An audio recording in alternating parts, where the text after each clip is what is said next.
de los goles del Deportivo. Gonzalo, ¿cómo andás? ¿Todo bien?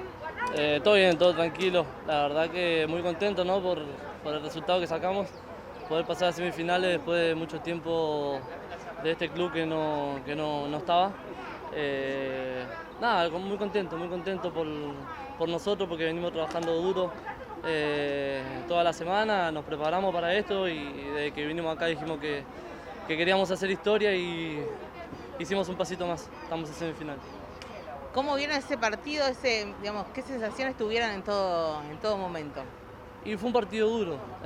Bueno, lo pudimos abrir al principio, bueno, con gol de Mati y bueno, después me la da para que yo la empuje. La verdad que igual es de todo el grupo, de todo lo trabajado en la semana.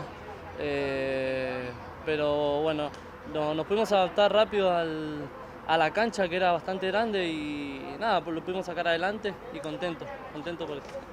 ¿Cómo fue jugar en esta cancha que es por ahí más grande de lo que están acostumbrados normalmente? ¿Es la misma sensación? ¿Es mejor? ¿Cómo lo ves? Y jugar en una cancha así, la verdad que te da sensaciones lindas en todo, ¿no? Es grande, es linda, la verdad que nosotros acá podemos jugar al fútbol tranquilos, podemos hacer nuestro juego y nada, nos adaptamos, yo creo que nos adaptamos rápido al estadio, al campo de juego y pudimos sacar un resultado adelante que fue bastante duro. La verdad que ellos pelearon también hasta el final y bueno, pudimos sacar adelante y darle una alegría a la gente y a nosotros mismos, ¿no? ¿Cómo se ven? ¿Con Liniers, que se dice, o con Sportivo Barracas?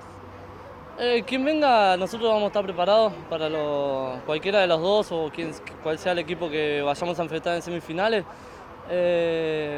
Vamos a trabajar para sacar adelante y poder llegar a una final, ¿no? Que es lo que más deseamos. Bueno, Gonza, fue un gusto y bueno, gritamos ese gol como los demás. Así que bueno, esperamos que en el próximo hagas otro gol.